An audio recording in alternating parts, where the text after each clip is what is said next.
of slavery and restricting the behavior of free blacks. Indeed, because free blacks seemed to threaten the slave system, they were now compelled by law to leave the southern states. The final blow to all the illusions the founders had lived with came with the Missouri crisis in 1819.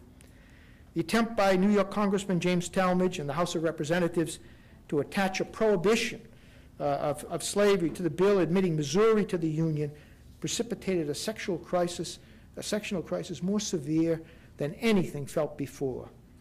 Jefferson told John Adams that from the Battle of Bunker's Hill to the Treaty of Paris, we never had so ominous a question. I thank God that I shall not live to witness its issue. The Missouri crisis caused the scales to fall from the eyes of both Northerners and Southerners. The North came to realize clearly that the South was not going to abolish slavery, that it was aiming to carry the institution into the West.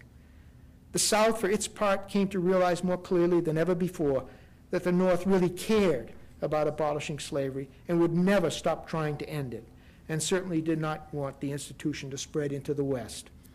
From that moment, Americans clearly saw signs of a storm on the horizon, at first no bigger than a man's hand, but signs of a storm that would grow larger and more ominous every year. From that moment, I believe the Civil War became inevitable. Thank you.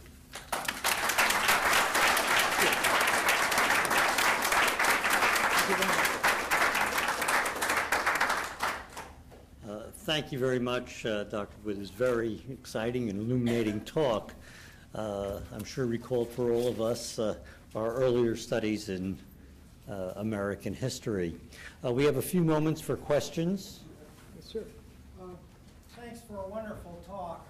In listening to you, you mentioned how little things had changed in the 1930s, and I don't know whether that's just a tendency of tradition to carry on or what have you, but I'm also reminded of David Hackett Fisher's work, The Albion Seed, which suggested that those Southern Cavalier culture was a very persistent thing, and I wondered, your talk seems to work in the direction of suggesting that the slavery very much shaped the Southern society. Oh, yes. And whether or not it might have been somewhat the other way around. That Southern, you mean the Cavalier? Well, David Fisher's book, Albion Seed, is a very powerfully argued book. I think perhaps pushes his argument a little too far. There is certainly that Scotch-Irish tradition that he talks about, and the senator from Virginia who's retiring, what's his name? Webb, yeah. James Webb is a big proponent of the Scotch-Irish argument that these people came from the northern part of Britain or from Ireland, Northern Ireland, and they came with a chip on their shoulder, and they were hard drinking, ready to fight, and that tradition continues. And there is some good deal of evidence for that, and we've seen those kinds of people in our history. Andrew Jackson, John C. Calhoun, these are all descendants of the Scotch-Irish migrations. And that's part of the argument. He also argues that the Cavaliers who settled in Virginia came from a certain section, middle section, Hardy's country, so to speak, in Virginia, and that they had traditions of slavery. That's been much disputed, by the way, by other historians. There is some element of truth. There's no doubt that New England was settled by Puritans from the West Country and from East Anglia, and they came with certain predispositions that had a lasting effect. But I think most historians have come down on the side of, well, how to put it? I've always divided American historians into two groups. One, the followers of Herbert Baxter Adams, who was the professor at Johns Hopkins who established professional history writing. And he was a person who believed that everything came from the forests of Germany or from England. And he had a whole bunch of dissertations based on the roots of America going back to medieval times or into the forests of Germany. And then on the other side are the followers of Frederick Jackson Turner. And I don't mean just that the frontier or open free land was the crucial thing, but the American environment was what changed the Europeans and made them Americans. Most historians have followed the Turner line. I mean, I think of the prominent historians. Daniel Boorstin was a complete Turnerite. Oscar Hanlon, my mentor, Bernard Balin, all in one sense or another are followers of Turner. Not that they bought into the open land, but they believed that the American circumstances changed Europeans. And what Fisher is arguing is the Herbert Baxter Adams line, that it's Europe that's being brought here and that the European traditions persist. So you can divide up people in that. That's a long-winded answer to your question, but I think there's some truth to the Fisher argument. Yes, sir. Yes, since ACT is against political correctness, I can ask a question about the symbolism of the Confederate battle flag. Why was it red, white, and blue? Why did it have 13 stars when there were only 11 states? And why did it feature a St. Andrew's cross? Well, I don't have an answer. I'm not an expert, as you know, on the Civil War. My expertise, such as it is in the Revolution. But I think there is an extraordinary carrier. These are Americans, after all. And so they would see themselves, the Constitution they drew up was very similar to the federal Constitution, only more federal. There's more power to the states, more understandably. I was wondering if they had 13 stars in their flag because they thought they were the real legatees. Well, that's true. You're quite right. The Southerners appealed to the American Revolution, too. Both sides look back to the Revolution. Well, in the Confederate White House in Richmond, there was a portrait of George Washington, and so I thought that they're the real revolutionary Americans. They got Washington up Right, there, right. this room, and they got 13 stars on their flag. It's red, white, and blue. The South wanted, and with some justification, saying that we are the true heirs of the Revolution, and that history, that colonial history, belongs to us more than it does to the North. And there's some truth to that because, as I say, the North is the section that got transformed in the decades following the Revolution, really transformed in a radical way.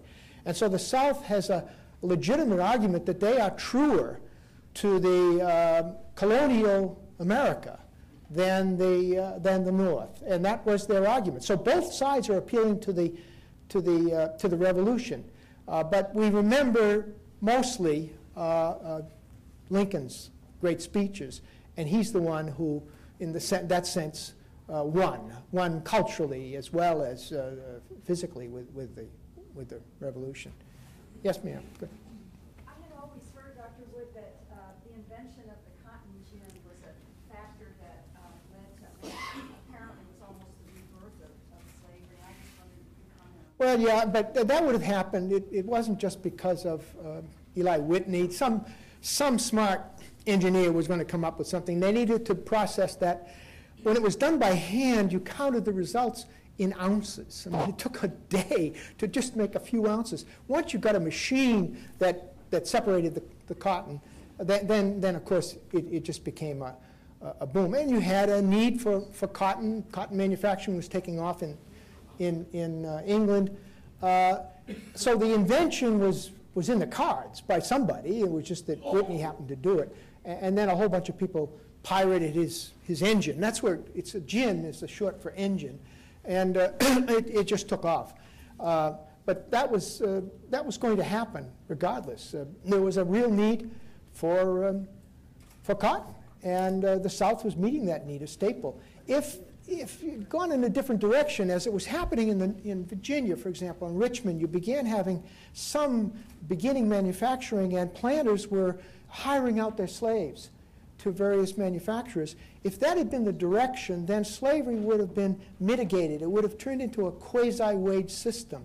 But unfortunately, the South was committed, by and large, to a staple crop that was very lucrative, and that was cotton. And it replaced rice and tobacco. Virginia did not grow cotton.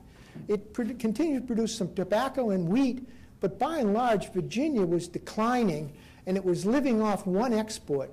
That export was slaves. It was producing slaves in abundance and sending them on. As I say, it was the principal export by 1830 of Virginia is slaves to the new territories of Mississippi and Alabama. We have time for one or two more questions. Yes, ma'am. I'm going to try this microphone, Dr. Wood. Thank you for your stimulating talk. One of ACTA's priorities is that students will know their history and the implications of that history for today. If you were to wave a magic wand, sir, what would you want students today, what would you say in a few sentences that would be the major benefit, the yield, the legacy for students by knowing this pre-Civil War history in today's classrooms?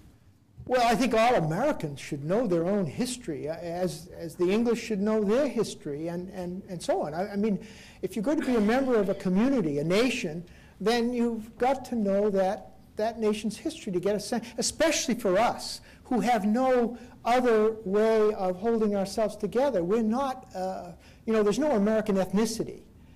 We don't have a self-conscious ethnicity. What holds us together is, I think, these ideals that come out of the Revolution, this sense of our history.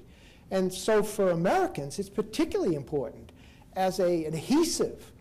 We just can't count on McDonald's and Starbucks to hold us together. And as you know, the whole world is here.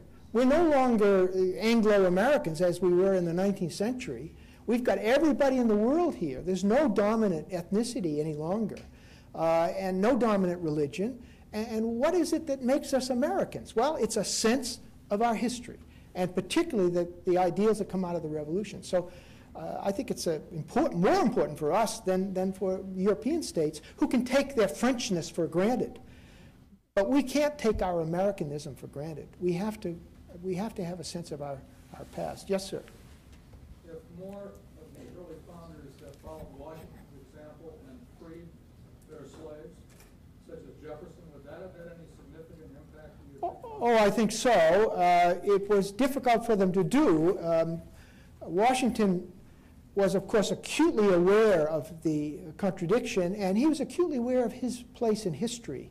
And I think he went, that was a very courageous act. He had to do it very surreptitiously. You know, he drew up a new will in July of 1799, about 6 months before he died. It's not even clear that he got Martha's advice on this, that she knew about it. And when he was on his deathbed, he calls out for the two wills, and he throws the old one in the fire, and he said, "This is my will." And of course, it was a very generous will. That is, it didn't just free the slaves. He couldn't free, they were so intermarried with Martha's dower slaves that he couldn't free them until Martha slaves were freed, so until her death, and so that caused a kind of a problem. But nonetheless, he provided for the education of the young people until the age of 25 to be taught various skills in the crafts. So it was not just throwing them out into the world, but he was concerned about his reputation. But he had to do this. We take this for granted because we can't even conceive of slavery. But you have to realize that in Alexandria and in his neighborhood, slavery was the norm. He's flying in the face of all of his neighbors, all of his relatives, and maybe even Martha.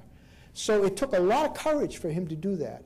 Jefferson couldn't free his slaves. He simply was too deeply in debt. He freed the several Hemmings kids that he presumably had promised to Sally in Paris, but he couldn't free any of the others. He was so deeply in debt. $100,000, which would be millions of dollars today, $10 million in debt.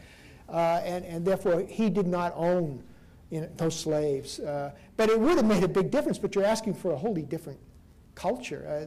There were few isolated slaveholders who did free their slaves, but they were few and far between. It was just almost impossible. They were so deeply dependent on their slaves for their productivity, for their economy. Well, thank you very much. My pleasure. Thank you very much. Thank you.